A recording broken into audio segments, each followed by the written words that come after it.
tema dell'autonomia è strategico, i veneti l'hanno strappato, non è alla competizione politica, l'autonomia è una questione istituzionale di attuazione della Costituzione per rilanciare lo sviluppo e la crescita del Paese, non è una questione di partiti e chi la utilizza come una questione di lotta politica tra partiti ammazza l'autonomia prima ancora che questa possa nascere. Dice autonomia e pensi alla Lega, eppure esiste una vasta platea favorevole e non necessariamente color carroccio.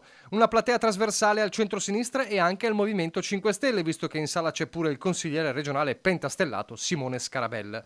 A Roncade l'incontro ha un titolo emblematico: autonomia nord contro sud o sud contro nord, perché la partita da mesi ormai è questa, sta diventando una battaglia ideologica e c'è chi non ci sta. Tante dichiarazioni che sono state fatte per propaganda politica purtroppo hanno alimentato l'ostruzionismo di una classe dirigente estrattiva del sud che è molto più preoccupata di mantenere i propri privilegi che di risolvere i problemi del sud del paese. E allora trasversalità, vista la presenza dello studioso del Meridione Emanuele Felice. Quello che è avvenuto nel sud è che più la spesa è stata regionalizzata al mezzogiorno, meno bene si è speso.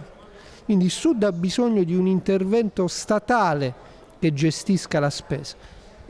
L'autonomia dovrebbe essere un'occasione per riflettere anche su questi aspetti. Nel frattempo l'area che tira tra Roma e Venezia è di un percorso arenato e lo sa bene il professor Dario Stevanato, che fa parte della delegazione trattante del Veneto. Colpa di troppe strumentalizzazioni politiche. Il 90% delle cose che sentiamo sull'autonomia sono bufale, ad esempio sono sul fatto che le regioni del nord sono favorite dalla spesa storica, che è un dato non dimostrato, anzi tendenzialmente non vero, come il fatto che il Veneto nelle trattative sta chiedendo i 9 decimi, ancora a distanza di molto tempo rispetto alla stipula delle prime bozze si continua a dire cose che non stanno né in cielo né in terra, come pure la questione che nelle bozze si propongono gabbie salariali di cui non si è mai parlato, o ancora il fatto che nell'ambito delle materie che il Veneto chiede il trasferimento in blocco di tutte le materie, mentre invece c'è un elenco analitico delle competenze che vengono richieste.